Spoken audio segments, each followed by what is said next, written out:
Hello and welcome, everybody. Zach here with RevZilla, joined as always by Spurgeon. This is High Side, Low Side, Season 7, Episode 3. Our topic for today's episode, Kawasaki's ZX-4RR. Is it drool-worthy or fool-worthy? Our guest for this conversation will be Abi Eswarappa from Iconic Motorbikes Auctions. We will also discuss the reimagined Harley-Davidson sport bike of everyone's dreams, high side, low side versus marriage, and more. But first, of course, a word from our sponsor. Motul is a proud sponsor of this program, and we are proud users of Motul products. And not just us. You might know Patrick Garvin from the High Side, Low Side podcast, but Patrick Garvin is also the host of the J&P Cycles YouTube channel, and recently he built a 150 horsepower Harley-Davidson. And when he had to pick an oil to use in that mammoth-sized engine, what oil do you think he went with? Motul, of course. So for all of your oil needs, from V-twins to sport bikes and everything in between, head over to RevZilla.com/Motul to shop their entire line of products. And while you're there, check out the RPM program at RevZilla.com/RPM. There's all kinds of discounts and shipping perks that you can get, not to mention a full year after year after year subscription to Rever Pro. So for all of your mapping needs this riding season to get out there on the open road and plan a trip, check out RevZilla's RPM program for that Rever membership. That's RevZilla.com/RPM. Now, on with the podcast.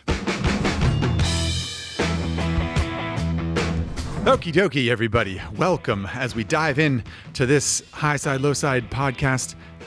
We are going to do Not the News, as is customary. Friendly reminder about Not the News, Spurgeon. A 3-minute time. We're giving ourselves 3 minutes to talk about Not the News, right? I like that you're highlighting me in this. You're like, hey, well, you long-winded son of a gun. Making sure we're on the same page. So the topic for Not the News this time around is Harley-Davidson's hooligan racing machines that have popped up in Moto America Racing. And we referenced it earlier as the sport bike of everyone's dreams from Harley-Davidson. But mostly why we want to talk about it is for the machine that did not poke its head out of the Milwaukee underworld a couple of years ago. So the Not the News topic is Harley's sweet road race naked bike. It's a 3-minute timer. Starts now. Spurgeon, your thoughts. So really, I think this bike popped up at the tail end of last race season, or maybe last race season in the super hooligan class. But really what we're seeing here is it appears to be a naked Pan America from Harley-Davidson, which is, right, 150 horsepower, liquid cooled, big V-twin on a racetrack. And really the reason that this is interesting to us is... And super stripped down, to be clear. Yeah, so those who haven't seen it, like all the bodywork's taken off it, the whole subframe is taken off it. It's got this like tiny little stinger tail. It looks like it doesn't look like an adventure bike. No. It's got a 17-inch front wheel. It's got like, it looks like a gnarly, naked, like super naked sport bike with a flat handlebar and no bodywork and all hopped up. It's rad. And it's going up against, in the class, it's going up against Indian FTR 1200s. It's going up against KTM 890 Dukes. So really what we're interested in here is this Harley-Davidson really preparing to bring a naked sport bike to market? Because those other machines, the FTR 1200 is being sold by Indian, the 890 Duke is being sold by KTM. Like, do we think that this means that in 2024, maybe we're finally going to see a naked sport bike from Harley-Davidson? What I think is so interesting about this is that on this podcast, we've talked about how Harley had that Bronx prototype or concept or whatever, which I think was the smaller engine, right? It's the 950 engine. 975? 975, something like that. Something like that, yeah. But such a cool looking bike and big fans of naked sport bikes here on High Side, Low Side. And so we thought, oh boy, wouldn't that be cool? And we've harped on this before, been like, oh, Harley Davidson, how come you didn't do that? Oh, you totally teased us. Oh, what a bummer. I just think it's funny that now calling it demand is maybe generous, but the racing world has manufactured a reason for this bike to sort of exist. And granted, it's the Pan America with the larger engine, the 1250 engine. But I think it's so funny that this bike has blossomed from some other reason, like not even Harley-Davidson producing it as a bike, but we're going to need to go hooligan racing. So I guess we'll strip down our adventure bike and turn it into a naked bike. And now it just feels like the spotlight's on it again. Like, build it, right? I think Harley Davidson did such a great job with the Pan America as their first attempt at an adventure bike out of the gate. I agree. I would love to see the street naked bike version of that. I think it would be an amazing American V-twin sport bike. And especially because we talked about this before, like so many of those middleweight bikes are going to parallel twins. Right. You know, so for Harley Davidson to come out and have a V-twin designed sport bike engine, I think would be awesome. Yeah, So it would be a that's- Harley Davidson Super Duke. It would be so cool. Hopefully that's what this means. That's my ultimate goal for the Not the News with this. And if you haven't seen it yet, you should check out pictures of the Harley Davidson Pan America being raced in the super hooligan class of Moto America. Oh, And we think that you'll agree that it is beautiful. Is that the alarm? Okay. dude, it gets me every time. It's like I'm waking up in the morning and it terrifies me. I want to go back to bed. So that's it. That's 3 minutes of Not the News. So I think it's time to move on. We have a special guest for you today. Abi is somebody that we know and love, and I think it's time we get him on here so we can kick things off. We'll give you a little introduction as to who Abi is with a bit of a lightning round that we've got planned for him. All right, there he is, Abi Eswarappa. Thank you so much for joining us, my friend. We know you're a very busy man, and so we know that you must care about us if you chose to talk about motorcycles with us for an hour or so. Well, that's very kind of you. I appreciate it. I'm looking forward to chatting with you guys. Nice. So for those of you that don't recognize Abi, Abi and I have quite a sort of history together. I think we've been friends for probably about 7 or 8 years at this point. There's a video on RevZilla's YouTube channel called Ural Adventures, LA Barstow to Vegas. And that was when Abi and I decided to ride a Ural in the LA B2V dual sport event. There's common tread articles about us down in Baja together on GSs. I actually wore my shirt that I bought while I was in San Felipe with Abi as a little, commemorative here. So Abi, you've got a long history of kind of like, helping out with some of the RevZilla content we're doing. But it's good to have you here for the podcast for the first time. Well, thank you very much. I appreciate it.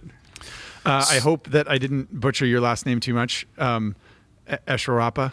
Very nice. Eswarappa, something There like you that. go. Yeah, Do you yeah. remember? Something so like we were, that. we were Close enough. I mean, like, look, I can. He can only, barely say Spurgeon as it is now. So like, That's true. Yeah, that's fair. Do you remember when we were at that Harley Davidson event and we were taking the shuttle? Yes. Back to Tucson Airport, and Yes. the guy said, "Is there?" Well, he was like Ed Naraka. Is that right? Ed Naraka. I He was actually. like, "Is there an Ed Naraka? Is there an Ed there's a Naraka story on the I bus?" can't And we even were tell like, about this on the podcast. This is such a bad start for me. But yes, okay. Yes, that's why exactly what he is said. it like Ed really Naraka. politically incorrect? Is that why we No, can't tell on the because podcast? it outs one of our fellow journalists. Oh, we have no problem right, with that on right. the podcast. Yeah. Oh, in that case, gosh, the shortest version of the story that I could tell is someone found it so funny that when he or she did a future freelance story with a cover name, pen name, used Ed Naraka. "Oh, really?" For their story, yes. And then sent me a text message going, "Look at my new name." Right. Yeah. Well, I may have butchered the pronunciation of your name a little bit, but at least I didn't call you Ed Naraka, That's which true. is obviously not your name. Anyway, as is typical with high side, low side guests, especially first timers, we do a little lightning round here. So we're going to sling some questions at you. Okay. Hopefully easy enough to answer, and will help our audience get to know you a little bit here. The first one is a pretty simple one. How did you get into motorcycling? What was your first bike? Oh man. All right, how I got into motorcycling, it's due to my father. My father is one of those people who has this idea that everyone should know how to be able to do certain things, drive a stick shift car, swim, ride a horse even. And one of the things is how to ride a motorcycle. So I'm 12 years old, and my dad, I grew up in Andover, Massachusetts, but my parents are from India. So I'm 12 years old, summer vacation in India, and my dad decides it's time for me to learn how to ride a motorcycle. So he starts me on a 50cc Bajaj Sunny scooter, no transmission or anything like that, just twist and go. Right. But we're out in this city, dirt roads. So it's my cousin's scooter. So my dad throws me on it. This is how this works. This is how this works. Go, just go 5 feet. Okay, fine, that works. Go 10 feet. Get on the brakes. Okay, fine. Go do a lap in the neighborhood. Okay. And I think in his head, he was just going to have me do this a couple times and I get bored and move on. But something clicked and I just fell in love with it. And so I did a couple laps. I'd come back and my dad would just make sure everything okay. You're safe. Yeah. Good. Okay, fine. Do another lap. come back, everything fine. Yep, do another lap. And I just kept doing laps in the neighborhood because I thought this was the greatest thing ever. Eventually, my dad just got bored, went back inside, and I just kept punting around on this little scooter until I ran out of gas because I didn't really think that through. And then, so that summer, I started on a Bajaj Sunny. Yeah. Wait, is this like a really busy area? Like, Yeah, like No, traffic wise, or okay? No, it was super. Yeah, I didn't have many concerns there. Okay. I think the biggest issue was probably just understanding that on dirt you don't have as much traction as you might on pavement. Yeah. And so, so started with that, then graduated to a Hero Honda 100cc. So Hero is a company that based in India that did licensed designs for Honda. So a Hero Honda 100 with a 4-speed transmission. So that's how he taught me how to shift. And this was this is all on the same trip? Yeah, same summer Yeah, break? yeah, this is all in the same summer. Yeah, yeah. Gotcha. Okay. Yeah, good question. And then that from there I graduated to a Royal Enfield Bullet 500. Wow. Yeah. So That's a big step. as a lanky 12-year-old, I thought that was as big as motorcycles got. Yeah. I was like, this thing is huge. This thing is heavy. Who rides anything any bigger than this? And of course, fast forward a few years, and when Royal Enfield finally started selling bikes in California again, I want to say late 2000s. And at that time, I was riding a BMW K75. And I went to go to a local scooter shop because that's who Royal Enfield was distributing with. And I went, okay, like this is a bike from my childhood. I really want this. And I got on it, and I just went, this is such a piece of crap. Like it was such.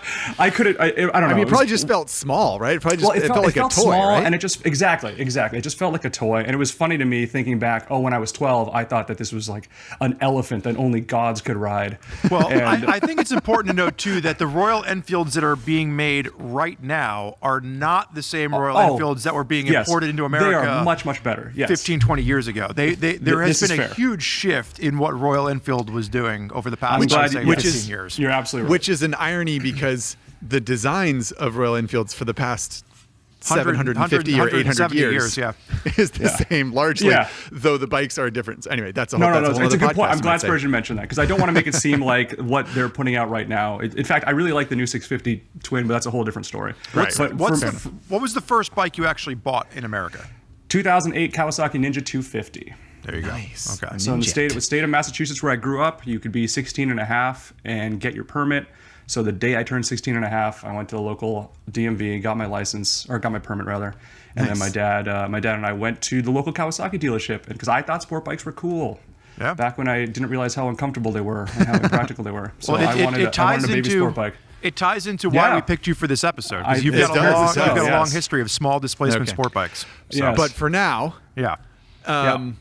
tell listeners how you spend the majority of your time riding nowadays. Oh man. Well, for me, what really got me passionate about motorcycles was like long distance touring, long distance adventuring, doing stuff like that trip down to the tip of Baja with Spurgeon. I've done a couple of cross country, or I've done border to border in 24 hours with the Iron Butt Association. I've done coast to coast in 50 hours, that kind of thing. But nowadays, as I don't have as much time to ride, unfortunately, I'm commuting. I'm always on a bike every day. I don't own a car. I'm always riding, and then lots more track time. Doing a lot more sport bike, track bike stuff with Iconic Motorbikes, and then just kind of trying to get pleasure rides when I can. Whenever there's an event, going to the Quail, things like that, I'll find an excuse to ride up the one and do what I can. But sadly, I'm not riding as much as I used to, unfortunately. Well, no, you talk about being busy. So for those of you listening that aren't familiar, Abi is the founder of the bike-urious website. He then went on to help co-found Iconic Motorbikes, which is an auction site for rare motorcycles. Again, part of the reason why we thought he'd be a great fit for this episode. Abi, for people out there listening, we actually get this question quite a bit, and it might be something we dabble around with in the future as a separate episode. But how did you start your career in the motorcycle industry? Oh, wow. I had my training had nothing to do with motorcycling. I got an undergrad degree in biomedical engineering, and then I got an MBA from UCLA, which is what brought me to Los Angeles. Real slacker, folks. Real slacker. Well, exactly. And I had a medical software company, and I basically the way it started was I was bored out of my mind in an accounting class at UCLA while getting my MBA program. I was doing like night school while working. And I thought to myself, you know what? It'd be a good skill to have in the world would be like how to build a website or something along those lines. So I thought, okay, I'm going to teach myself how to build a website. If I'm going to do that, it should be about something that I'm passionate about. So let's make it about motorcycling. And so that's how I started Bike-Urious. My girlfriend came up with the name. And it was really just about finding interesting motorcycles that were for sale on Craigslist, Facebook, Marketplace, whatever it might be. And as I got really, really lucky, I ended up a chance encounter. I met Jay Leno, who grew up in the same hometown as me in Andover, Massachusetts. He liked what I was doing. He put me on a couple episodes of his YouTube show, and that really helped grow my audience and make me a little bit more legitimate. And at one point, I just knew a couple of guys over at Ride Apart who asked me to cover a launch, a motorcycle press launch for them. And it was the first launch I ever did. And I believe it's actually where I met you, Spurgeon, at the Yamaha SCR 950. There you go. Yes. Oh, what a classic machine. Talk about finding your footing in a legitimate way. I mean, the SCR 950 was as legitimate as it comes. Talk about brushing up against perfection. No, do they still make that bike? Yeah. Did they? I don't know. But anyway. But that launch meant a lot to me. It was how I got in the industry. I still have this little medal from because part of the launch was obviously ride the bike, but then while we were splitting up in groups and getting photos, they had us do like a shooting competition. Like with guns, with actual guns. Sorry, yes, with actual guns. We were on this ranch, and they had us just kind of firing off weapons. And so I still have my little medal from the SCR 950 launch, and I kept it as a little piece of memory. Learning how to load or clean or at least fire a gun on your father's list of things that a young man should be able to do? Oh, that's a good question. No. Okay. No, it was not. But he's a lover, not a fighter. I get it. Yeah, that's. I think India has slightly different views on guns, but I mean, I don't know. I own a gun. I think guns are cool. Yeah, well, that's an entirely other podcast. We're going to save that for Guns and Ammo magazine. What I will say that I remember about the SCR 950 launch, one was they took us all in this crazy like off-road area of the desert, and then we're very upset when we're all like, this bike doesn't really do good off-road. And they're like, that's not what it's meant to do. The other thing was Abi was basically a production assistant for Brett and I. Brett, who is now like Zack and I boss's boss. He was like, hey guys, I just want to like see how this whole video thing works. And he came out. Learn, And if you watched the SCR 950 review on RevZilla from like years ago, the final stand-up location, Abi was there like holding up, reflectors and bounces and all kinds of stuff for us. So, but again, last question, and then we're going to get into this because there's so much we could probably have an entire episode where we just bull. But so, what was your most memorable motorcycle experience in the industry or otherwise? And why was it riding across the desert in a Kia Soul with Zack and Spurg? You can probably tell who wrote that question. No, that's a good question. That I assume is a reference to when we did the BMW R1250 GS launch. Yeah, we have a picture. We have a picture of that for the audience. So if you're watching on YouTube, we'll make sure there's a picture up there. Okay, I do have a photo I really enjoy from that launch, which is just you and I. Maybe it's a photo you're thinking of, but you and I standing next to each other on GSs at the launch, kind of. I have that photo. I was thinking of the one where it's a picture of you, me, and Zach standing in front of the Kia Soul. Specifically that red one. Before we had to when you guys picked me up. You guys picked me up, and we had some stranger at a bagel shop take a photo of the three of us, and they're probably like, "What is wrong with these three guys that want a photo in front of a Kia?" Anyway, well, so sadly, that's not my most memorable. Do you have an actual moment. answer? What has been your? You've explained a lot of things. You've talked about some pretty wild sort of endurance rides. You've talked about going down Baja. You've talked about riding on the track. You obviously have access to lots of interesting bikes via Iconic Motorbikes. You've done track days at Laguna Seca on exotic bikes. What's the thing that stands out? Impress our audience, Abi. This actually isn't going to be I don't know if this is impressive, but it's for me. Enough. It's very sentimental. Girlfriend and I did a 2-up trip to the top of Alaska and back from LA. Wow. And I feel very lucky. I know a lot of riders, their significant others aren't necessarily super into it or whatever it might be. I feel very lucky to have someone that supports what I do and also I guess more than puts up with it, but she's part of it. I mean, she has more miles on the back of a bike than I think a lot of riders just do themselves. Yeah. And so that to me, like up to the top of Alaska, Prudhoe Bay, like that whole thing. Yeah. That I will never forget. That's best trip I've ever taken, best memory I ever have. Just to have done something like that, and then to be able to share it with her. Spurgeon comes a close second, but No, I was going to say that's Wow, the most that's- romantic thing I've ever heard. And unfortunately, Terrific. I'm Terrific. glad that I'm not answering this question because I would have said something like, "Oh, like actually, I think the Ural trip was probably one of my top 3." But then Nicole That's would memorable. be listening, and I'll have to Yeah. like.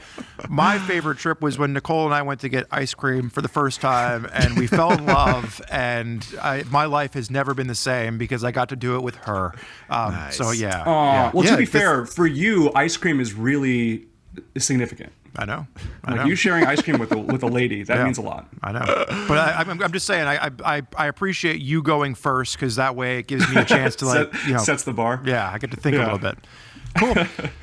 So Okay. Well, I hope that that helps. is more than anyone probably ever asked for a history of your life, Abi. But Yeah, I just loved it. As Spurge said, we probably could go for an hour just talking about your motorcycling memories. I didn't know about the Bajaj scooter because I'm a friend of yours, I think, but I have I never would agree. taken the time to ask you how you learned to ride or what your first bike was. And so what a lovely delivery of information that is provided, even for me. I'm a listener at this point.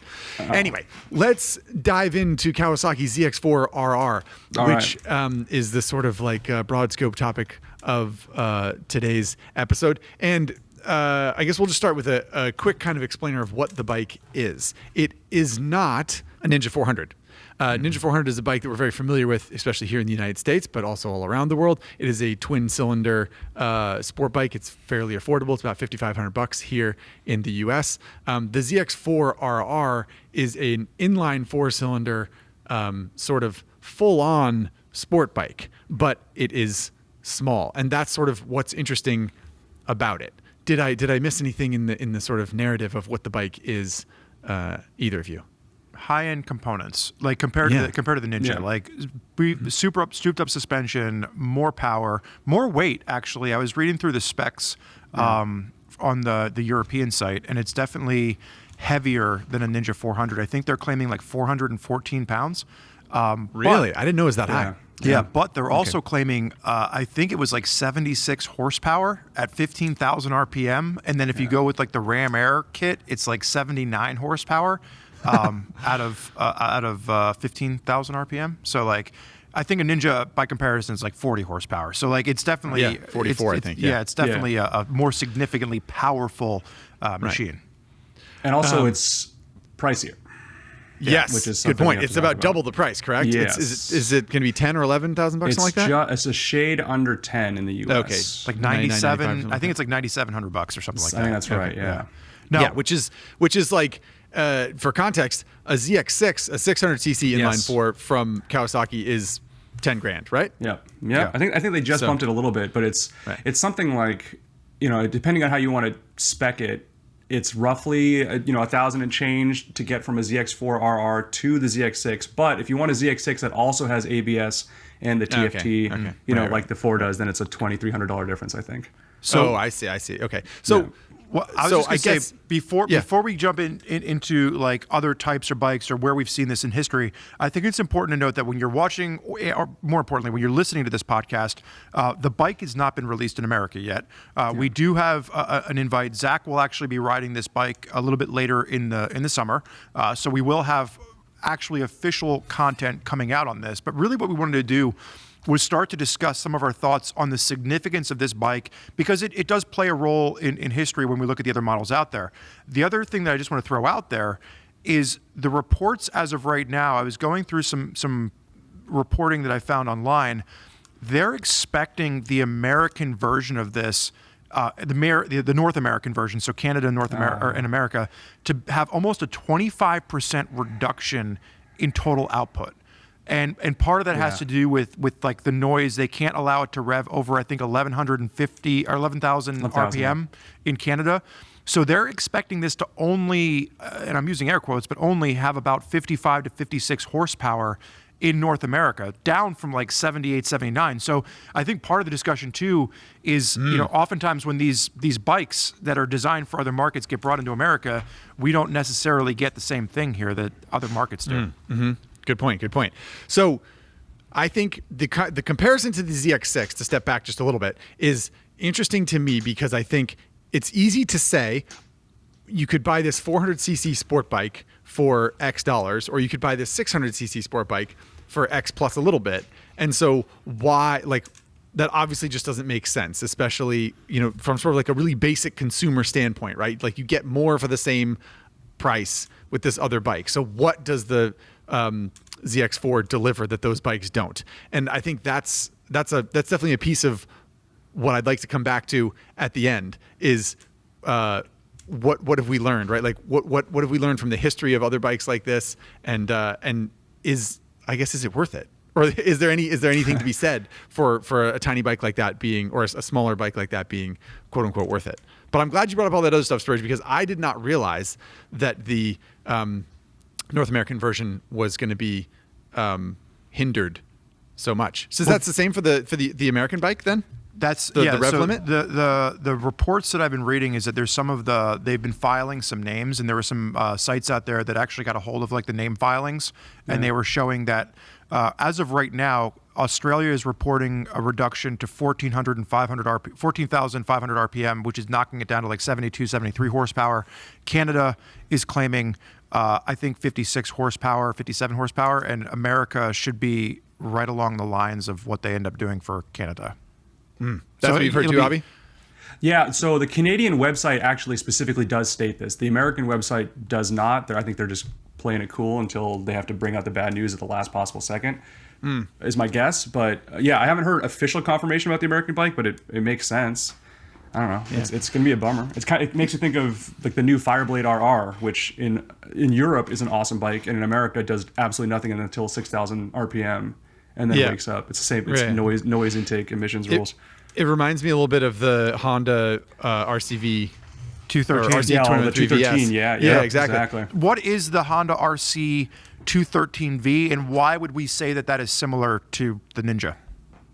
Fair. Okay, so the 213VS was Honda's basically their take on, look, we can make a MotoGP bike for the street, and we can do it better than other companies. So there's parallels to, say, the Ducati Desmo Sedici from back in 2008, but I'd argue Honda did a more authentic job of the whole MotoGP for the street. I know Zach's actually ridden this bike. I can't say that I have, but 2015, 2016-ish, Honda releases this bike. Marc Marquez uses it as a practice bike for his MotoGP kind of thing. I mean, it's a truly impressive machine. They were planning on making a fixed number that I honestly cannot remember now, but the Fukushima earthquake got in the way of that a little bit. But the reason why it's a good comparison for all this is because in different markets, it made wildly different horsepower. So the stock bike without the race kit, roughly 180 horsepower, that kind of thing. That's what you get in Europe. In America, it was 101 horsepower, which is kind of insulting. And it was over $200,000. Yeah, it was nuts. It's absolutely nuts. Well, it was $186,000, I think, when it came out. There you and go. it was, Thank you. But there was for the race kit, it was an extra $12,000 or something like that. So it was basically $200,000. And throw some sales tax on there, and you're basically there. You're basically there. And then in Japan, by the way, that bike 77 horsepower. Yeah. So I mean, it's just so you had to buy it, and then you had to buy the race kit. But if you were an American customer, you couldn't actually officially get the race kit from Honda. You had to have a friend in Europe who would buy it, and then Honda had, again, because of the earthquake, they ended up making more race kits than bikes.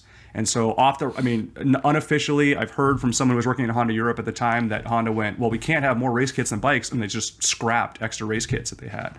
Oh my goodness, that's a very Honda thing to do. Unfortunately, but interesting.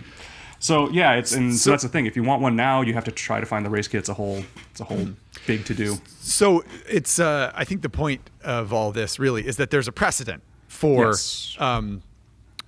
either fuel or noise emissions getting in the way of a bike's full potential. And it's easy to look at something like a MotoGP replica from Honda and say, oh, well, they're not wanting it to be a 212 or 215 horsepower bike on the street. They had to dumb it down, but it's dumbed down to 100 horsepower. That's so weird. Yeah. But interesting that it happens even on a 75, 80 horsepower bike that it would get truly its wings clipped. But I think it's important to note for riders that are listening to this, or maybe riders, we have a contingency of high side, low side listeners that might be newer to motorcycling. Really where some of the wings getting clipped here is because this bike, especially from what I've read about the Canadian side of things and what would ultimately be the North American side of things, because it revs so high to make its power. It's not like when you're in a car and your car's, at 3,000 RPM. This thing goes up to 15,000 RPM. It's like a little hummingbird with its wings just flapping away. But at that high RPM, it also has a much higher audio exhaust noise, and that's where it's running into limitations with meeting sound requirements for different environmental organizations from like noise, sound pollution. Do you know, Abi? Do you know if there's any? Because there's a way around for the RCV. There's a way around it, like people. But so is there going to be a way around it for the ZX-4R? Are there going to be ways to just sort of like flash it and avoid that? Or absolutely. Now the problem is you're going to avoid your warranty. Right. So you're going to have to decide. It's a warranty anyway. There you go. I mean, it's a Kawasaki. They run forever, right? Fine. Yeah, exactly. I mean, but there's a case to be made. Yeah, that's the thing. If you're a U.S. buyer, you're going to have to decide if you, and I think anyone that buys a bike in the U.S., if it is for sure confirmed that this thing is capped at 11,000 RPM, makes 53 horsepower, etc., I think you're just going to have to go into it knowing, well, I guess I'm buying a flat, wait a couple months for companies to come up with it, but I'm buying a flash tune, and who needs the warranty? It's kind of a shame, but I mean, what else are you going to do? So I'm going to pivot. Spurge, you go ahead.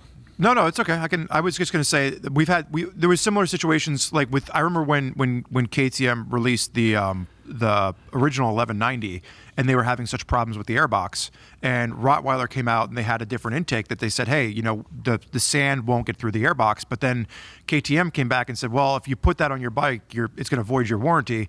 And people were like, well, what are my options? I can either use the stock airbox and suck a bunch of dust in, or I can use the aftermarket airbox and get the protection that I need. So I think it's similar. Like there's a case to be had around like being willing to void the warranty and just throwing caution to the wind. So yeah, fair enough.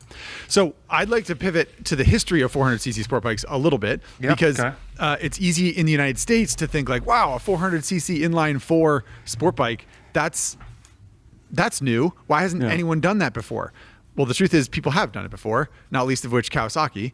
But I guess maybe aside from the ZZR 400 or maybe it was the ZXR 400 or whatever it was. ZXR 400 from Kawa, yeah. So maybe aside from those, because those are Kawasaki products, Abi, is there a 400cc sport bike in history that sort of like reminds you the most of this new ZX-4RR or kind of like? Oh wow. I don't know, like when you see it, you're sort of like, oh, it's most like an NC30 or most like this bike or most like that bike. Right. Well, so what I think is important to talk about real quick is that Americans generally have a bigger is better policy. Mm-hmm. And so when I think a lot of times you just hear, oh, that's a 400, it's a 300, you just assume it's cheap. But Japan has this whole history of 400s being a really competitive point because of just the way they do tiered licensing and all kinds of other boring stuff.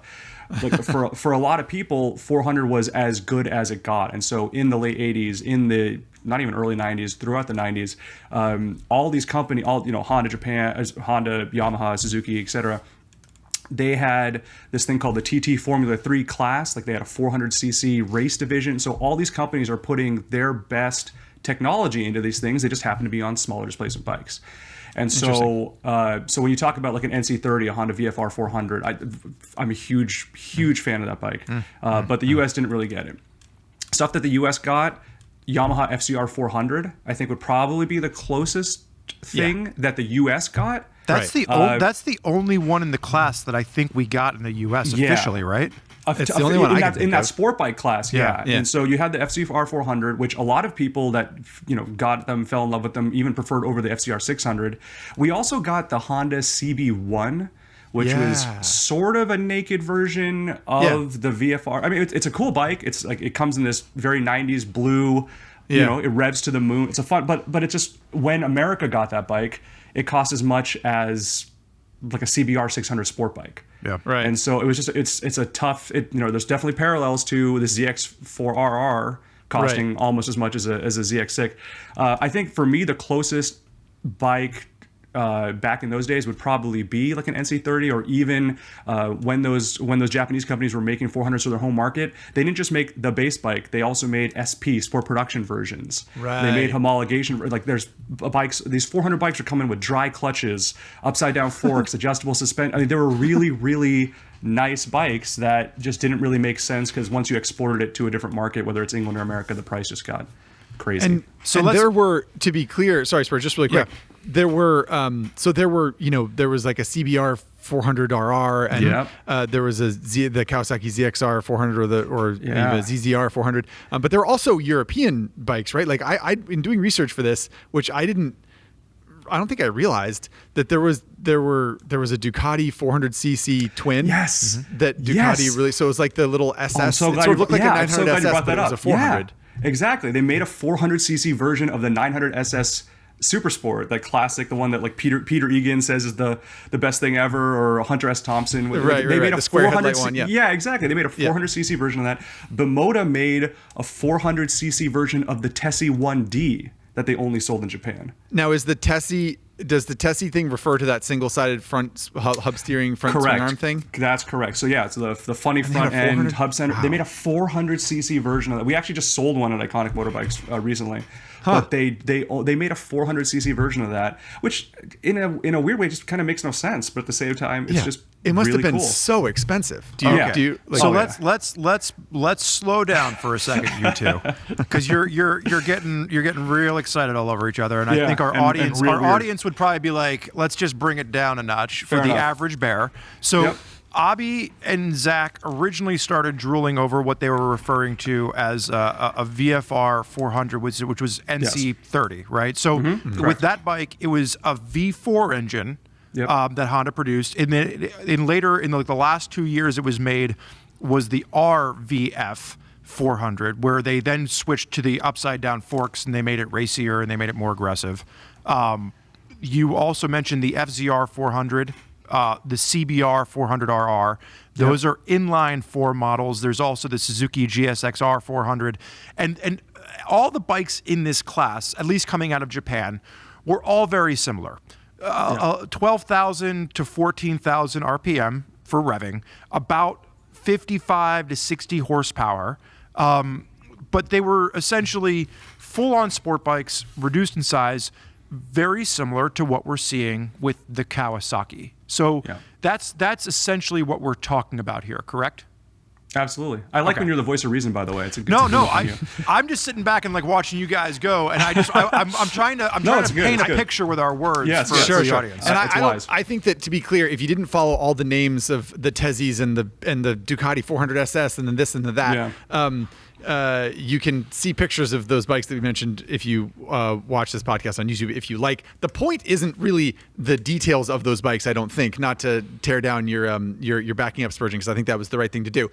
But the point isn't what each of those bikes are. The point is that they all existed. The point is that they were all things that were available to the Japanese public, and as Abi says, that Japanese companies especially, but even European companies, put a lot of effort into, because for a time period anyway, it mattered a lot. And I think that's a big piece of the sort of cultural facet of this new ZX-4RR, is that it's sort of a hearkening back to those things, but it's also hearkening back to a time when those things were important, and it's not just excess for the sake of excess. It's sort of a talisman of Japanese motorcycling to a certain extent, and that's, I think, a special reason for it to exist, more than it just being an engineering exercise. Well, I think it's important to note that Abi made the point that when we're referring to these bikes, it also they came around during the golden era of sport bikes, right? Like, these bikes started popping up in the mid to late 80s, and they went into production into the early 2000s. I think some of these, as late as early 2001, 2002, before they started getting completely phased out. But if you look at sport bikes in general, the 90s and the 2000s were just, that was where all of the R&D money was going for flagship models for a lot of these Japanese manufacturers. And I think that as we've gotten away from that, you've seen, obviously, adventure bikes kind of become these flagship models of R&D for a lot of these manufacturers. But the question becomes, is a return to 400cc super bikes that cost $10,000, is that where we're going next? Is that what we're expecting with something like a ZX-4RR? So is your question to Abi, do we think we'll see this from Honda from I'm just throwing out there, both of you. Like, do we think this is where? Do we think that this is some kind of a return to former glory, or do we think this is a flash in the pan that they're going to try and throw out there, but it's not really going to stick? I think it is the flashiest of flashes in the pan. Personally, Well, so I want you to continue that thought, but I'll say that our friend Lance Oliver, who's on a couple of episodes ago, and we mentioned the ZX-4RR, he wrote an article called "Is the Kawasaki ZX-4RR future cult bike?" So is that kind of how you see it, Abi? Like something that production numbers will be low, and in 10 or 20 years, people will be like, "Oh, remember that thing?" Yep, 100%. So you don't think they're going to make it for very long? Like, do you think there's going to be a 2024 or 2025? No, because I think the people that really want this are going to buy it in the first year, maybe two, and then that's going to be kind of it. I think a lot of, and I'm going to try to make this the last time I go back in time, but the reason why these 400s were so dominant, or why companies spent so much money on them, was because that's just what the Japanese rules were. There was the tiered display. Like, if those tiered displacements didn't exist, if it was like the U.S. where you could be 18 and go buy a Hayabusa, or whatever it is, God bless the United States of America. Amen to that. But if those kind of rules were around in America, then companies would build bikes around that. And so in Japan, once they had rule structures of, you can buy a 250, it has to make this much horsepower. You can buy a 400, it makes this much horsepower. For years, you couldn't buy a bike more than 750 cc's in Japan. And then once they once they got over all that kind of stuff, then they kind of went, who cares about the 400s? And they went to what Spurgeon was talking about, okay, now the big sport bikes are getting all the R&D money and that kind of thing. So this 400 that Kawasaki is doing is very, very cool. There's some people, especially when you guys do articles and you have these people in the comments like, yeah, it's going to come, I'm going to buy one. And people love to say that. And then the bike comes out, and then what percentage of those people actually buy it? And then they're like, I've already got 3 bikes. I've already got one, or this changed, or that changed. And it doesn't look like the concept anymore, or whatever. So it's just, it's a long way of saying, sorry, that I think that it's going to be a really, really interesting bike for a year. I think other manufacturers are definitely going to look at what happens. But if I was a betting man, I'd say they're going to sell a few, and a bunch of people are going to buy it and just put it in keep it in the crate and put it in their basement, and then send it to an auction house in 20 years and see what happens. Does anybody remember the Motorbikes line? Auctions is the biggest auction house in the world. I was going to say, does anybody remember the line? Did anybody ever see Dirty Work? Because when you said the betting man line, all I could think was like, if I were you, I'd be betting everything I own on death. He's like, sir, that's doctor. That's a horrible way to tell him his father was going to die. So to circle back to something that you said sort of like, I think the people that want it will buy it. And we had a question that I don't want to burn the question specifically, because I don't want this to be a leading I'll do my best. question for you too much. Yeah. But who, and we have this thing on High Side Low Side that we call motorcycle dating game, where sometimes we say we have a persona, right? We say like, this is Jessie. She's 26 years old. She has had a 300cc sport bike for 4 years and has quite a bit of riding experience. She wants a next bike. She wants a mid-sized twin, and she has $10,000 to spend. What should she get? And then Spurgeon and I go back and forth and whatever. Okay. So kind of to reverse engineer that. We're matchmakers. That's what we do. We're in a manner of speaking. We have a 400cc sport bike with high-end suspension, with a potentially anyway a 15,000 RPM rev limit or so. Who's the buyer for this bike? Who is the persona that you see being interested in this bike, Abi? Oh man. So my answer, I have to admit, slightly changes a little bit, knowing what Spurgeon said earlier about if the US bike is indeed limited to 50 horsepower and change and capped at 11,000 RPM, then the only people buying this bike are people who are absolute fanatics about 400cc sport bikes, maybe grew up wanting an NC30 or a ZXR 400, had that poster on their wall. Because I think if it's capped at that point, the use case doesn't make a lot of sense. I disagree. I think because I see this as a track bike, right? And and folks that are going to put this on the track, they're going to mod the shit out of it no matter what. So if this bike is making close to 80 horsepower stock in UK, like, they're going to figure out how to get that horsepower out of it. Like, and then they're going to have a 410 pound 80 horsepower motorcycle on a racetrack. So I'm just going to stop you right there, Spurge, because I want to pivot back to Abi. So supposing that Spurge is correct. Yes. So supposing he's right that like people are just like, or even supposing that it's easy to navigate your way around the limitation in the engine, and you can have a 75 or 80 horsepower, 15,000 RPM, 400cc sport bike, then who's the buyer? Or we're talking about Europe, whatever. Then who's the buyer in your mind? Well, it broadens it a little bit. I mean, I still think that the kind of person who's buying this is, now I'm stereotyping, but I do think it's going to be, I think, people on the older side who either physically or mentally. What I mean by that is there's kind of like a savvy, a wiseness to riding motorcycles about knowing that you don't need 150 horsepower to go fast. Mm-hmm. And that frankly, if you have a bike like that, if you're riding it on the street, you can't even, the only place you can enjoy it is an on-ramp. And that's pretty much it. And then you're felony speeding. So I think that the people that would go for a bike like this are going to appreciate having something that's a little bit different, and appreciate the fact that it is that old adage, like it's more fun to ride a slow bike fast than a fast bike slow. Not that 80 horsepower is a slow bike, but it's just a relative thing. When Spurgeon talks about this being a track bike, I 100% agree that that's the ideal use case for it. But I think it ends up being a situation where now it's a track bike and not necessarily a race bike, because what classes are going to take this bike, right, where you're actually going to be where you're going to be able to compete with it. I think it's more kind of like a pleasure track bike, almost like the Kramer that we were talking about before the episode started, type of thing. Yeah. So yeah, but going back to the question of who buys this, I think Spurgeon's definitely hitting the nail on the head in terms of people that want a really interesting track bike. I just don't see where the racing applications are yet, and then people who grew up with wanting a. Right. You have to really, basically at the end of the day, you really have to want a 400. Right. Specifically to want this bike. And I guess maybe to put a finer point at it and start driving more at the point that we'll eventually make here. Yeah. What's the average years of riding experience that you think the average owner will have of a ZX-4RR?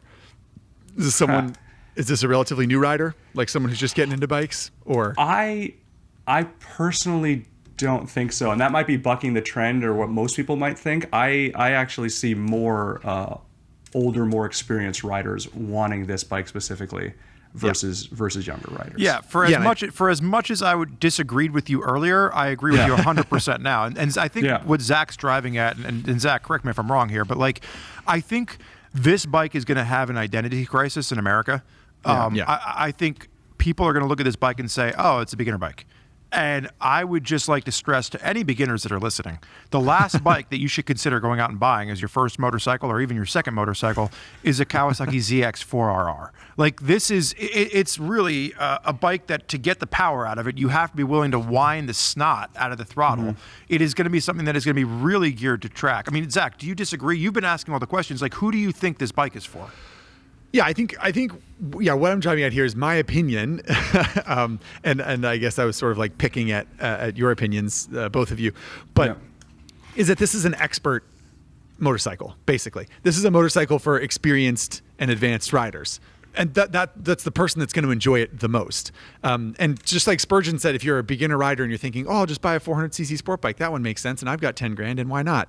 He would recommend against that, and I think that that's a fair point to make. I guess I would say the other side of the coin is, if you're listening and thinking that you're a track rider and that I've got an R6, or I want an R6, or I want a GSX-R 750, or I'm too big and too cool for that bike.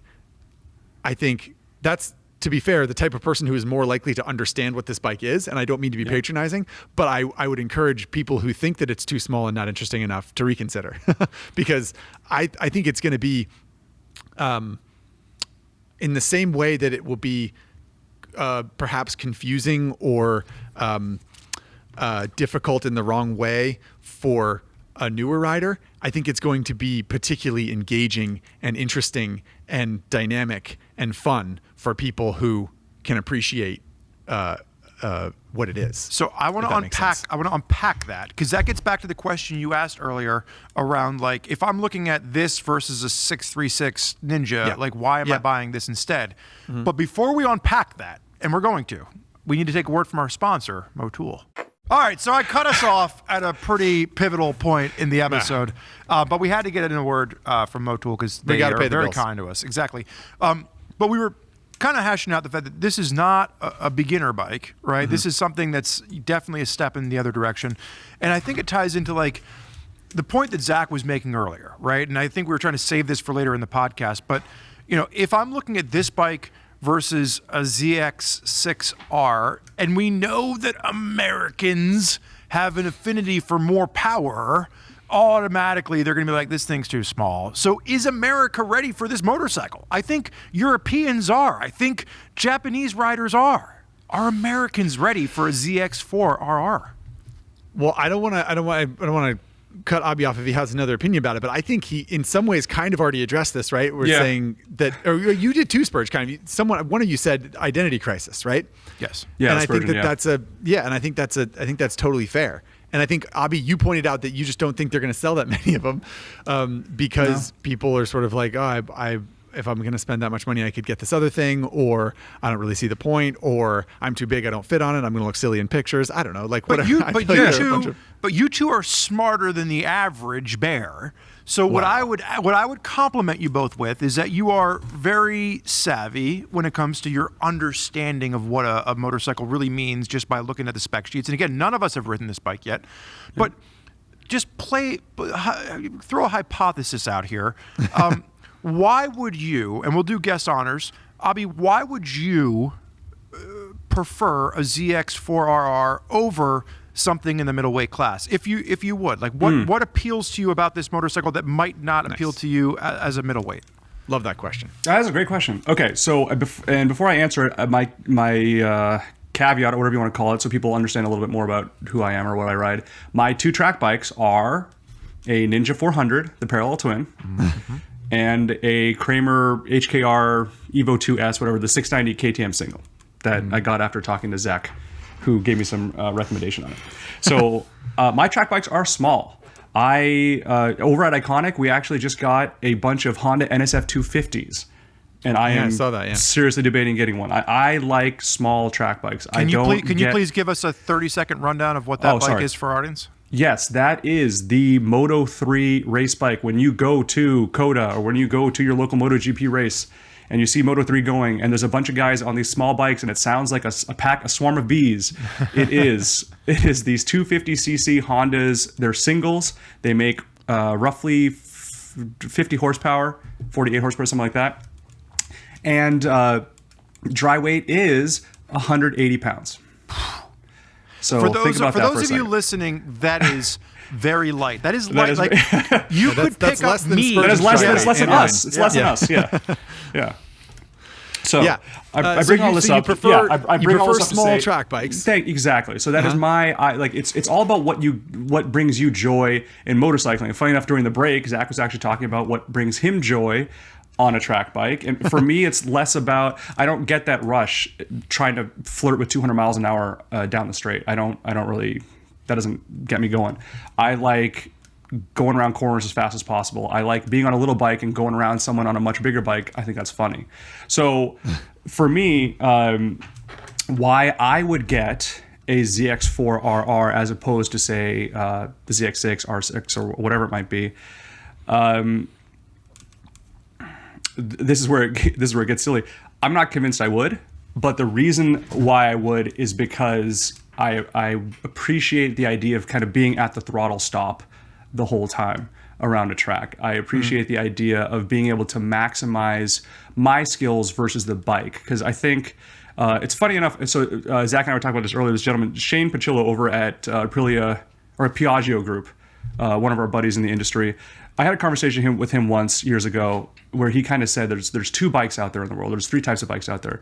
There's bikes where you as a rider maximize the bike's capabilities, and there's bikes where the bike maximizes your capabilities. And you learn more about you. Like, you have to push yourself to come close to what the bike's capable of. I am a average track rider, maybe like a really, really slow A group on a public track day kind of thing. And so for me, when I get on, even when I ride a 600 sport bike, I can tell there's more for me to learn. I can go faster on this bike. The bike is more capable than I am. Maybe that's what I should put it. When I'm on the Ninja 400 or a bike like this, I think it's kind of for most people at that skill level or that capability level where you can really grow as a rider. Because I think a lot of people sometimes don't necessarily maximize corner speed or braking or entry, and instead they just salvage everything because they can pin it on a big bike and catch up to everyone else on the straightaway. And that makes them feel like they're dicing it up. But really, you could be learning so much more and becoming a better rider if you were on a smaller, slower bike, because that one time you're in the wrong gear, crap, your buddy is now multiple bike lengths past you by the end of the straightaway. Right. So I think something like the ZX-4RR helps a rider maximize that, learn that, appreciate that, and that's why I like little bikes. That's why I would consider one of those. And the fact, frankly, it is pretty impressive what Kawasaki is able to do at the price point, ignoring the displacement size. The other stuff they're packing into it is actually pretty legitimate. Zach, I want to throw to you for a response. I just want to make one comment around Shane. Shane is a sweetheart, but Shane and I got into it the other day about Thin Lizzy lyrics, and I want to take this moment. I don't talk about music too often, but Shane was criticizing some of Phil Lynette's lyrics, and frankly, I think he's just wrong. And I want to just publicly say that I firmly believe that Thin Lizzy, from a lyric perspective and a musical perspective, could do no wrong. And Shane, the gauntlet has been thrown down. You're wrong. I like that. Spurgeon's using his soapbox of being a podcast host to just snipe position people of power. Yeah, exactly. Oh my God, that's great. Well, I think you made a great point about the ZX-4RR, Abi, and I think to sort of expand on what you said, I'm quick sidebar. I'm surprised you didn't say because it's different, and I appreciate that you didn't just say that, because that's not necessarily a reason, but it is attractive. Well, it is. Right? That's fair. Yeah. It's cool to go to a track day and be like, everyone's got R6s and ZX6s and 600cc sport bikes, or they have they have mid-sized twins. They've got SV650 Suzuki twin, or Yamaha R7 twin, or an Aprilia RS660 twin, and it's like, oh, you have a small bike, but it's like a tiny little 4-cylinder. Whoa, that's really cool. And I think that attraction is fair to have, if I'm being honest. To be completely frank, I honestly thought I did say that, and if I didn't say it, it's a mistake on my part, because it's what drives half my bike purchases. So that's my fault. You're absolutely fair enough. Well, I think you made a really good point about bikes that are perceived as being slower or smaller, or are smaller, being perceived as less advanced is in some ways fair, because take two extreme examples, right? Take a Kawasaki Ninja 400 as a basic sport bike example, right? It has very basic suspension. It has very basic braking hardware. The componentry on the bike is not fancy, right? And then you take a Ducati Panigale V4S, which is a very expensive and fast sport bike. And setting aside the horsepower or the price, the componentry is super high-end, right? It's like Olin suspension, and it's got Brembo brakes, and it's got really fancy pieces of equipment that help handle all that horsepower, right? And I think it's rare in the motorcycling world that we see a motorcycle that has relatively low horsepower, but really high-end components. And to me, that's a very, very attractive thing to shoot for in a performance bike. And I wrote an article about the Ducati Panigale V2 a few years ago when it came out, which is essentially an updated version of the 959 Panigale, which is the sort of highest performance twin cylinder engine that Ducati now produces, I think, technically. But it's sort of a mid-sized sport bike for Ducati, because they have the V4 1100 that's so sort of like the pinnacle, right? So the Panigale V2 to me was so interesting and so much fun, I thought, because it makes so much less power than the V4, but it doesn't really give up a lot in componentry. It still has fully adjustable suspension. It still has high-end Brembo brakes. It still has all the stuff, and it has traction control, and it has lean angle ABS, and it has these things that help you extract the most out of the bike without striving to have the most horsepower possible. And I think that target of high-end componentry without the most horsepower necessarily is such an attractive thing. And I like to think that the motorcycling world is coming around to it. And maybe Kawasaki presenting this bike to the public will be a bellwether for that, right? Like if people just flock to this thing, because they really want that, I think that would be a kind of a good sign.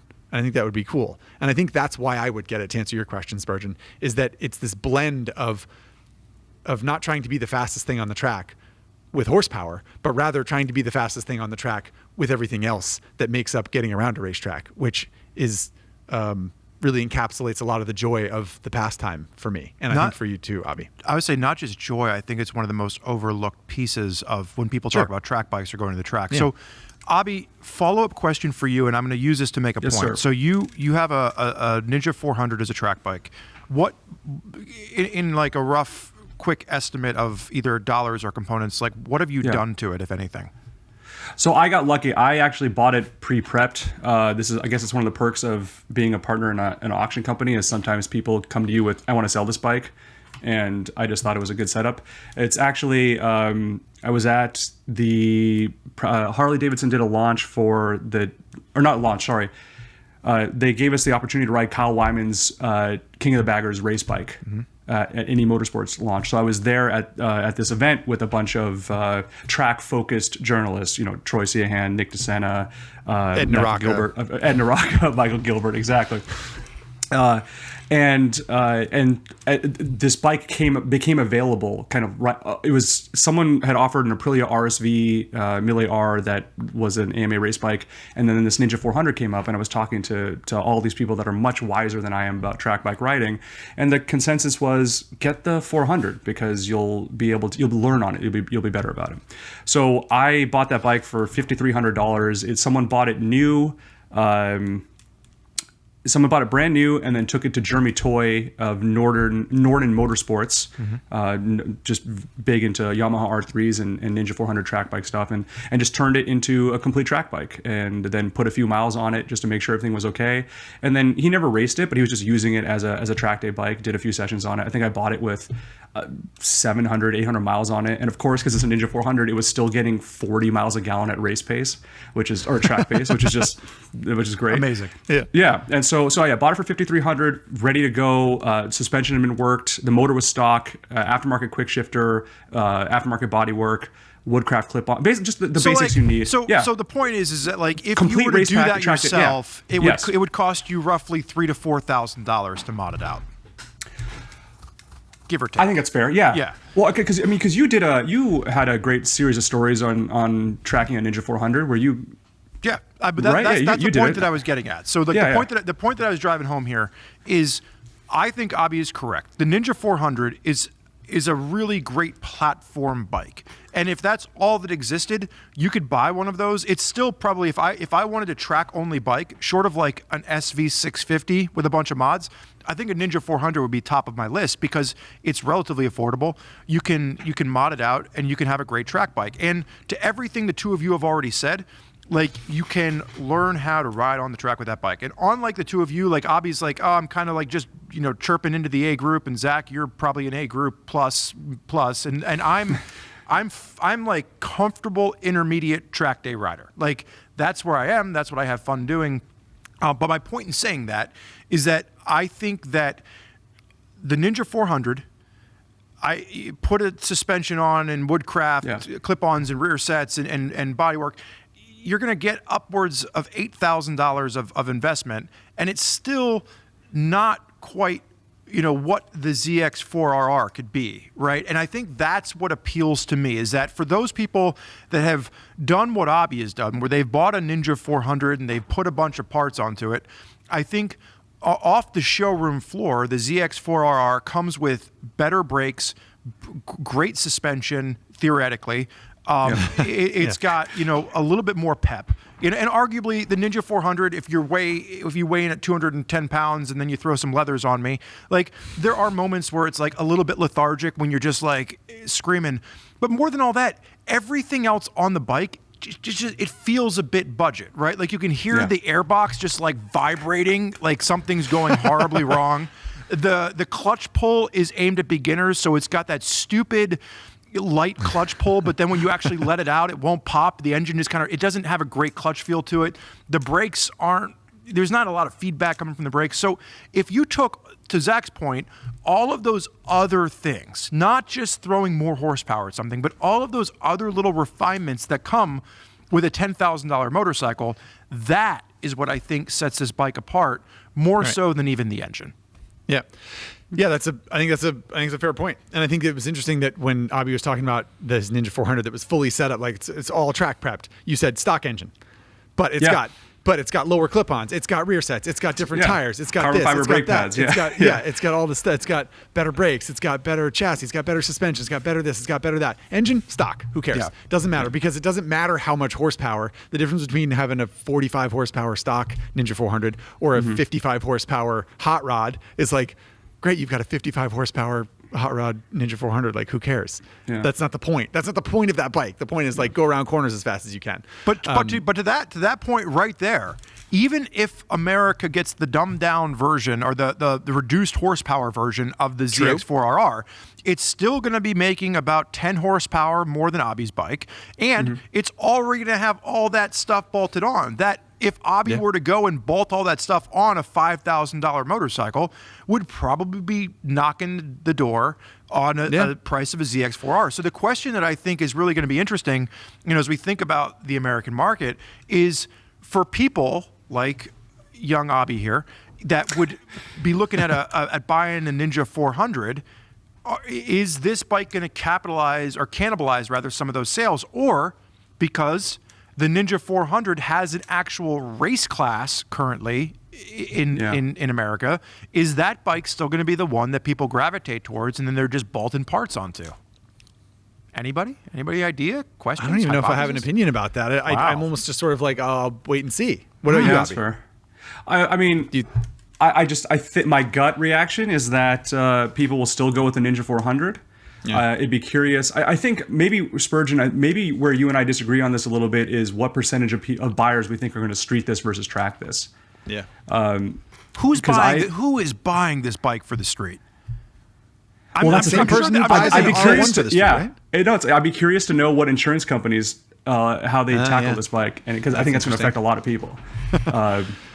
But I don't know. It's a great. This is genuinely, like Zach said, this is more of a I gotta wait and see. I think, but I do think that more people might try to street this bike than you are assuming. I would not be surprised. I think you bring up an excellent point, and it's something we've dabbled on in the podcast before. But like, just so our audience understands what you mean.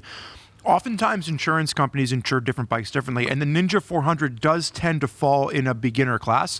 It'll be interesting to see if insurance companies are wise to the fact that this is not the same motorcycle as a Ninja 400, and if insurance costs will be higher for this bike. Sometimes insurance companies have such stupid reasons. They're like, well, there's 2 R's, so that's going to cost you, in the name. And you're like, what?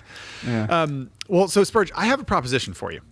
What if we skip? Proposition me, Zach. I would like to propose to you. What if we skip that last topic that we have? Okay. I think that we're coming to a good conclusion to this conversation. Okay. I think that other topic we can use somewhere else. Perhaps when we invite Abi back here. I'm not sure. Save it for another episode. Is that what we're saying here? Oh, perhaps. Love it. It's not like it's that juicy. Don't worry. But leave the audience wanting more. Yeah, exactly. I would like to pose one last question to you guys about this topic, about the topic of the ZX-4RR, where it came from, why it exists, whether or not it will succeed, why it's a good idea, why it isn't, that kind of thing. We talked about a bunch of other bikes in history, right? In the sort of Japanese market of 400cc sport bikes, whether it was the RVF 400 Honda, that V4 NC30, which is such a cool bike, single-sided swing arm, right, Abby? Is that correct? That's correct. It's like a baby RC30. Yeah. Very, very sexy bike. Yeah.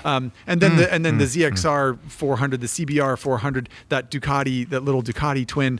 If you were gonna choose any 400cc sport bike in history, what would be the one that you would put in your garage? Would it be this new sexy thing, which is like, in a lot of ways so much more advanced than those than the bikes in history, but maybe not as cool? I don't know. What do you say, Abi? You're the sort of you're the expert here. Okay. Well, so there's the objective answer and the emotional answer. The objective answer is, absolutely, this new bike. It will start every time. It'll run. It's fast. It's objectively the best. Actually, okay, I'm sure someone's going to think of an example that proves me wrong, but like this feels like objectively the best 400cc sport bike ever built. Just at least production-wise. Strong words. Ever. It just seems like because no one's done. Yeah, no one's done one in who knows how long. Right, so I'm gonna throw it out there, and then someone in the comments can tell me why I'm an idiot. That's fine. Okay. I've been called worse. So that's my first thought thing. But like, emotionally, assuming this wasn't my only bike, emotionally, I think that the NC30. The Honda VFR 400R. It is. I have a soft spot for the RC30, which I used to own and use as a daily commuter, and then I let Mr. Quartz here take out for an episode of Daily Rider. I absolutely love that bike. Oh, of course, my pleasure. Did you sell that? You don't have it anymore? Yeah, I traded it for a few bikes. Gotcha. So I just ended up. Yeah, so now my daily commuter is a Bimota Tessie 3D. It's weird stuff. Yeah, you're living a different life than the average person. He is. Fair. I mean, I don't know. Tinseltown. That's showbiz, baby. You know what? I don't own a car. It's easier to afford weird bikes when you don't have to pay for a car. So you sold the Honda Del Sol? Hey, good reference. Yes, I sold the Honda Del Sol. And you didn't even call me first. That's what breaks my heart. I seriously doubt that broke your heart, but that's fair. But yeah, so I think the NC30 for me is my favorite of the 400cc's of all time. A couple of reasons why. I think it looks the best. I'm a sucker for double round headlights. Sure. Honda did make some improvements to the next generation, the NC35 you mentioned, but so basically the NC30 kind of looks like a baby RC30. The NC35 looks like a baby RC45. But the NC30, it actually makes more power. It makes 59 horsepower versus in later years. I mean, it's all relative at that point. But yeah, in later years, Japanese restrictions, the NC35 had to make less. And I just think it looks better. It's cool. Fair. The V4 sound the best. So I know what the audience is thinking. The audience is thinking, Abi's just trying to get me to import some bikes through Iconic, and there's no way that I would ever pick an old 80s motorcycle over a brand new hot Kawasaki. But I have no stake in this. I don't have any stock in Iconic, and Abi's not paying me to say this. But I agree with him pretty much wholeheartedly. Out of all of these bikes, and this is my VFR love of V4s coming back. You do have a real soft spot for VFRs. V4s are awesome. Good man. But if Honda used to do such cool, and not that Honda's not doing stuff now, right? Like Honda's got so many different bikes in their lineup. But when I look at like the bikes that they were putting out in the early to mid 90s, that is where my heart lies. And here's what I like. I agree with Abi. If I was looking at the two bikes side by side, the VFR 400, the NC30, that is what is more appealing to me. However, going to the RVF 400, Abi, you correct me if I'm wrong here. Now they're running 17-inch wheels, not 18. So from a tire selection standpoint, you can get some real good rubber on there. Yeah. They went to upside down suspension. Forks, they went to a better suspension setup. So you're right, there was maybe some little horsepower disadvantages, but to Zach's point that he made earlier, the other components on the motorcycle were just better all-around components, and you still get this just quirky little weird VFR. And I'm making, for those of you listening, I'm making a finger motion right now. This is what we do for people that have ever owned a V4 from Honda. You know, this is kind of like the Star Trek thing where instead of going down like this, we just look at each other and we go like this. So yeah, that's my answer. I'm with Abi on this one. I would say either a VFR 400 or probably an RVF 400 if I was being honest. Yeah. That's a great Zach, point. I like that. What about you, Zach?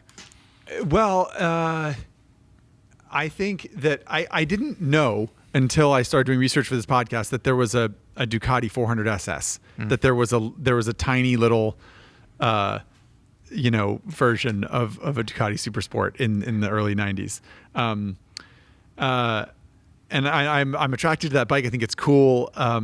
But to be honest, I would rather just have a 900 SS or a 750, but probably a 900.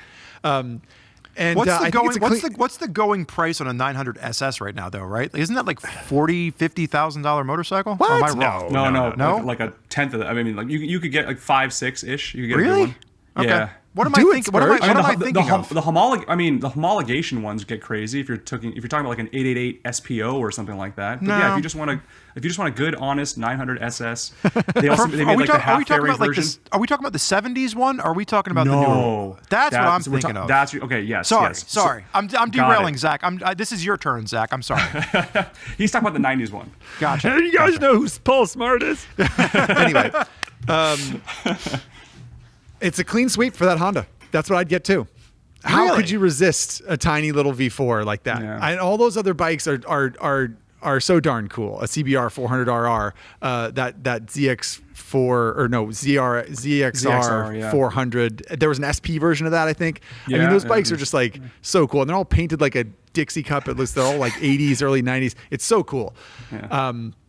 And this, I agree with you, Abi, that this new ZX4RR is probably like objectively just, leaps and would bounds, spank yeah. any of these bikes.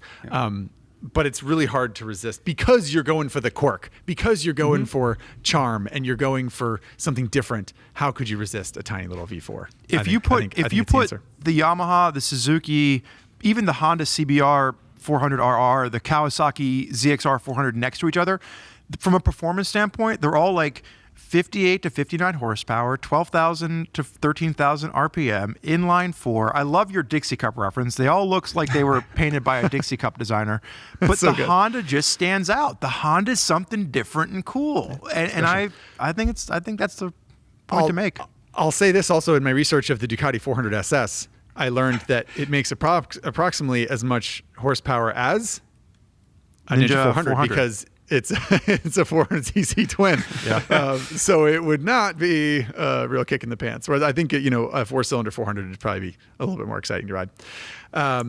Well, that was a gosh darn hoot, you guys, talking about all those bikes. I hope you enjoyed it as much as I would. But I think we should move on, don't you think, Spurge? Abi, are you ready to play America's favorite guessing game, the RevTrivia engine sound game? I mean, I wasn't, but you sold it so well. So It's I'm all now. in the Nice, voice, nice. Abi. Yeah, you that's have to good. use your Bob Barker voice. Right. So, Abi, the way that this works, and for any of you not familiar with the RevTrivia engine guessing game, we will take 20 to 30 seconds. We will listen to an engine sound. You'll hear the bike starting up. You'll hear it rev a few times, idle, and then shut off. And then we will try to guess. And when we get it wrong, which we inevitably do, we'll get a couple hints from our producer Chase. And we'll take it from there. So, without further ado, Jelly Spoons, take a listen to this engine. If you're playing along in your cubicle in your car, shout it out if you know it.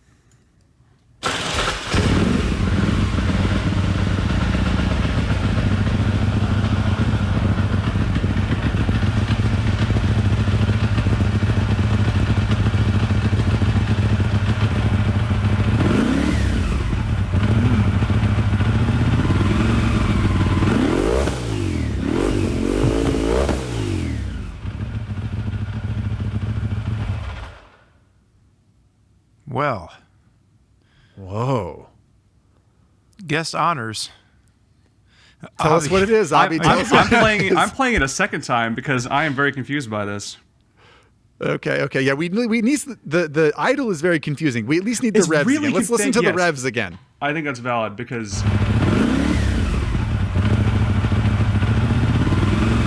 also feels a little unfair when it's not a stock pipe. We don't know if it's not a stock pipe. We're assuming. Really? I mean, I am assuming. You're I am making an assuming. ass out of you and me right now, Abi, and I don't appreciate that. So does that mean Zach's out in the clear? Zach's never in the clear. Zach's always an ass. I think it's a dry clutch. I think that sounds like a dry clutch to me. My gut wants to say a Sounds like Ducati. a dry clutch. Listen to that. Interesting. Listen to that beginning. You don't think that sounds like a dry clutch? I don't think it I- sounds like a dry clutch. It's clattery. There's no. It is clattery. There's a clatter I in think there. it's just kind of top end noise. Yeah, I don't know that it's a dry clutch. I don't think it's a Ducati. Do Okay. you, Abi? No, I do not. It sounds small-ish, yeah, the way it revs Yeah. up. Do we want a hint? Because we've said a lot of things and no one's made a guess. We want I hint like number one. I like guessing, just like throwing something out there, I even did. if I you're threw just way off something base. out. I said I You think it's did, a you dry did. Okay, clutch, so Abi, possibly Abi, a do you have Ducati. any guess? I got nothing. I got to, in the spirit of the guess, I got to think of something. I'm gonna say some sort of V twin that I can't. Okay, V-twin. This is really entertaining. Hold on one second. Yeah, he's listening again. Zach, what do you No, think? I'm not even. I'm just trying to think of he's thinking. a V twin that I think would fit this. Is it a V twin? It sounds so. We think it's like a we just keep playing this over and over again. I know. I think it's. I don't know. Okay, I'm gonna go Ninja 650. I don't know. I don't think that's right. I'm just throwing it out there. I don't know what I'm talking about. Yeah, fair. And Yamaha T7 with a pipe on it. Okay. I think it's funny that Abi said fair to you not knowing what you're talking about. Zach's like, I don't know. Abi's like, that's fair. He has no idea, folks. All right, hint number 1 for those of you playing at home. It is an American-made motorcycle. So far, your favorite podcast hosts are all 0 for 0 on their potential guests. 0 for 0. It's an American-made motorcycle. There's something really obvious that we're thinking. Are you shouting out loud in your car right now, listener? There was something obvious we're missing. I know I made the Motus guess before, but is this a Motus? Like the V4? Is that a V4? Wow. I don't think so. Do you think our producer Chase is that wily that he knew that I made the wrong guess in the last couple episodes and he threw that bike in here? I wouldn't put it past him. He's a wily character, our producer Chase. It just sounds way too eclectic to be anything like. It's American made. American made. It's a V-Rod. What other? But it sounds like it's more. It's like a Rotax powered Buell or something like that. Okay. Does it sound like it has more cylinders now that I'm listening to it again, or no? Kind of. I think I'm pretty stumped. I don't know. Like I don't. Is it time for hint number 2, folks? Yeah, I think it's time for hint number 2. Bad. Hit us. Yeah. I'm embarrassed here. Oh, powered by half of a V8. I think our wily producer has pulled one over on us and threw out a guess thinking we wouldn't guess this twice in like 3 episodes. Wow. That's because you always guess Motus. I'm like, well, it's going to be Motus. No, I think I guessed that in episode 1 for something. I think it was episode 1 I guessed Motus. That's a good guess. I don't know if I've ever heard of Motus. I've ridden a Motus, and I got to be honest, this doesn't sound anything like a Motus to me. But I don't know if it's an American-made. I mean, V4. the baby block, that Motus baby block is pretty. It's well known for being half a V4. Yeah. What else? I'm struggling to think of half another a V8? American-made. I can't even think of anything.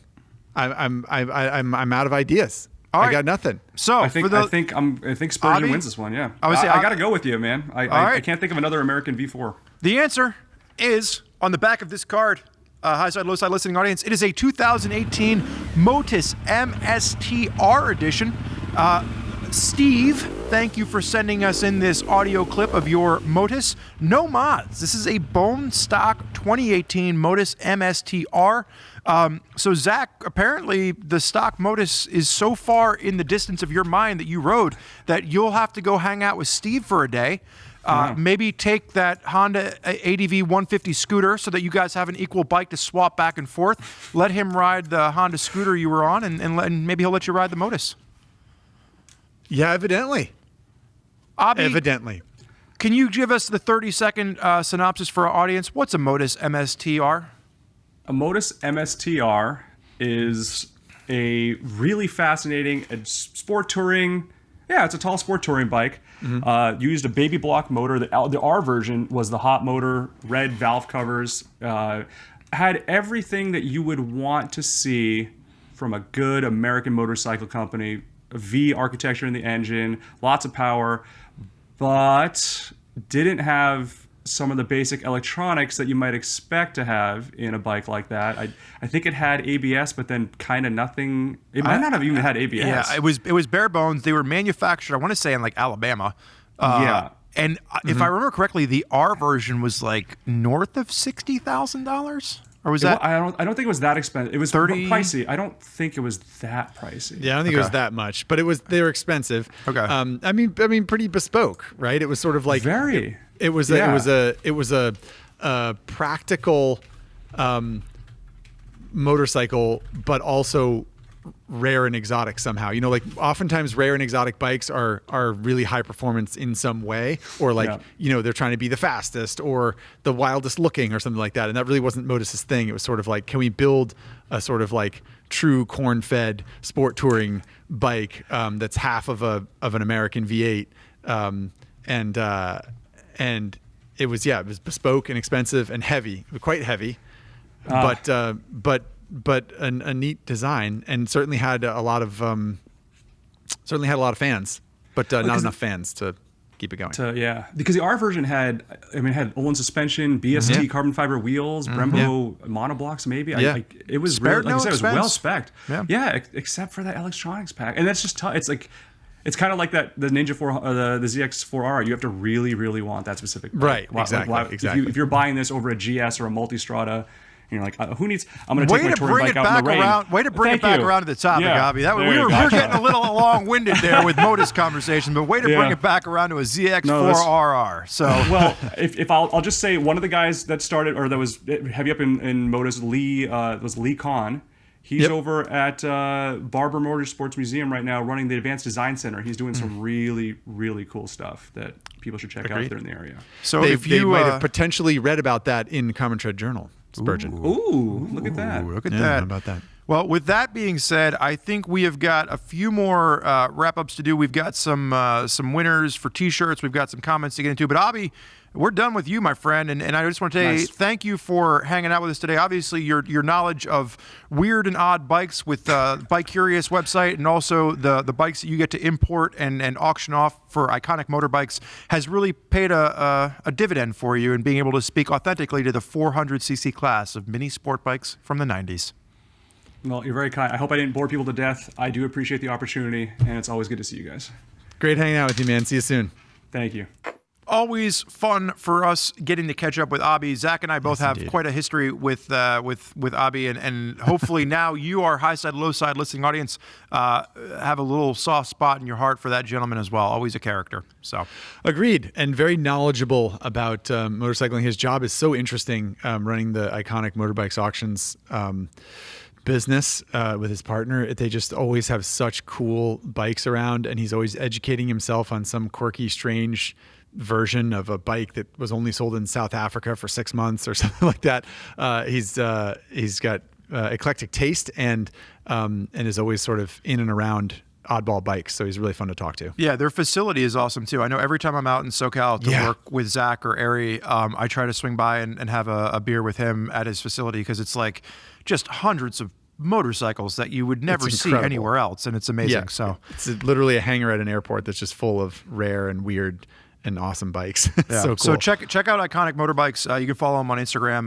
You can check out their website if you have not already done so. But it's time for us to give away a T-shirt. And today's winner left us an Apple Podcast review. Remember, that's what we ask you to do. If you want your chance at winning your very own high side, low side T-shirt, please leave us a review at Apple Podcasts. It really does help with getting more people into the fold. And if you haven't already told your friends about it, let's do that this year. Let's all just for season 7. Tell somebody that hasn't listened to the podcast yet about the podcast, and let's see if we can get more people listening to High Side, Low Side. The winner today is Mick Upchuck. That's his real name. Mick Upchuck was listening to Zack and Spurg anytime that they were in the car. That's what they used to do. Unfortunately, Upchuck got married, and his then wife hated us. Who could hate us? That's hurtful.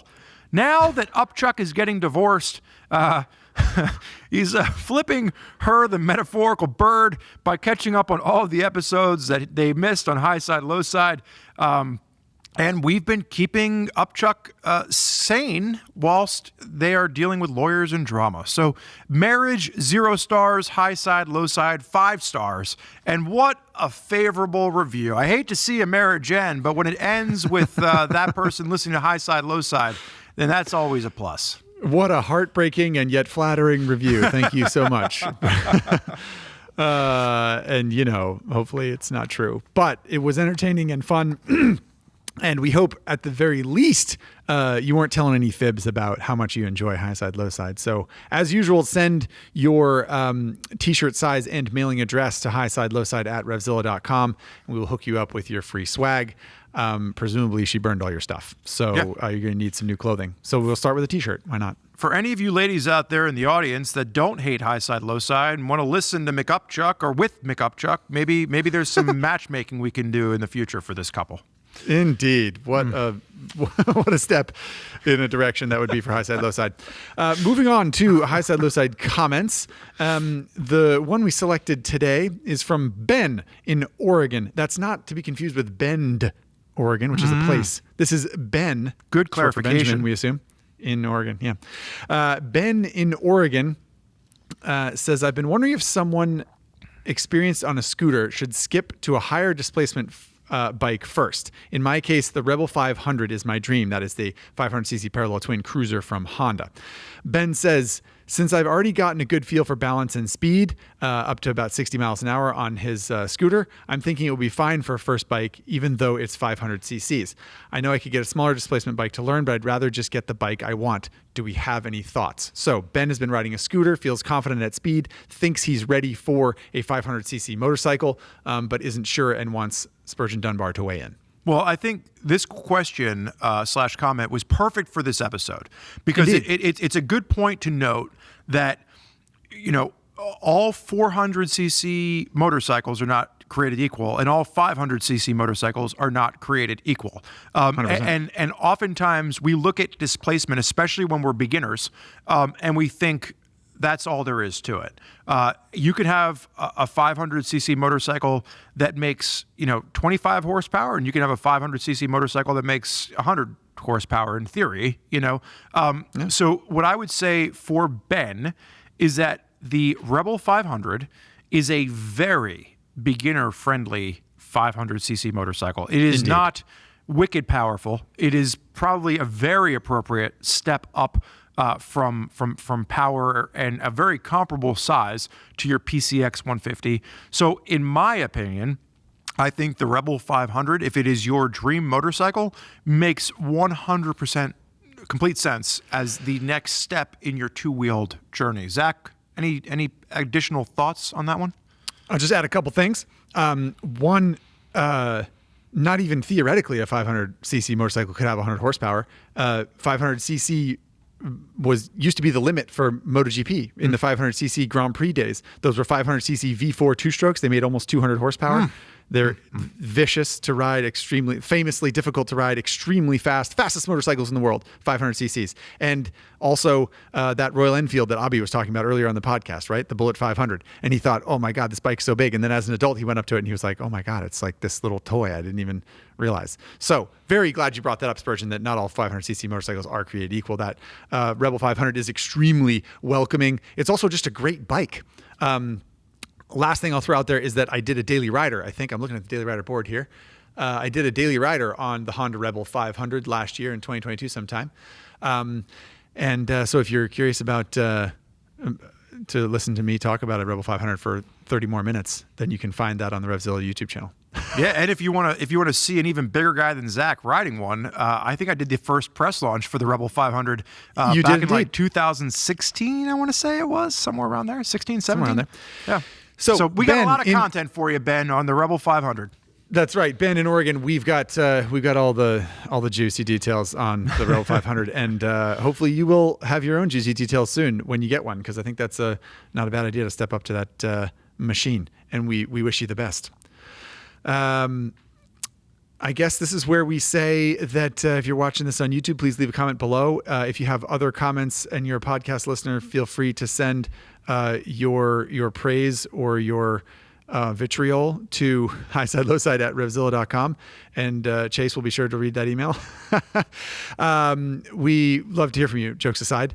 And leave a review on Apple Podcasts, because it helps us with distribution of the show. Zach, in closing, are there any moments of today's podcast that stood out to you as something that you're going to take with you and carry through the weekend? It is a Friday afternoon as we're recording this. What are the lasting moments of what you learned today that you're going to carry in your heart as you leave? I reflect on the cultural aspects of motorcycling that we talked about in this episode. And we're coming off 2 episodes in a row with guests of Indian origin, are we not? And so we've been talking a lot about that kind of thing. I thought it was interesting that Abi brought up his Indian roots, and we also talked about Japanese culture and how this sort of like partially the laws and legal structure in Japan, but also created a culture, right, of 400cc sport bikes, and it sort of created this thing that people are interested in, and it was almost inadvertent. But I like thinking about why bikes exist, why, and not just being completely market driven, but driven by sort of I don't know, a passion and a culture that reflects either a nation or a type of motorcycling that's done in a different part of the world. And I like that. I'm glad we were able to touch on it here on High Side, Low Side. Yeah, I think so much of what I thought about going into this episode, and honestly what I continue to reflect on, revolves around that. Is, you know, if you were growing up in the 80s or the 90s, these bikes existed all over the world and you couldn't get your hands on them. And they were something that were very readily available in every other market, or other markets outside of the U.S. And I think for Kawasaki to bring this particular motorcycle to the U.S. is something that it's going to be a test case, and I think it's going to be maybe a bellwether for other manufacturers as to whether or not they're going to take the risk to do the same. Yeah. But I'm excited. You know, I think that this is a bike where we've seen this teased in other markets outside of the U.S., and I think it's going to be exciting to see Kawasaki take a chance and bring it to the U.S. and you know, maybe this is something that shifts, but I think time will tell.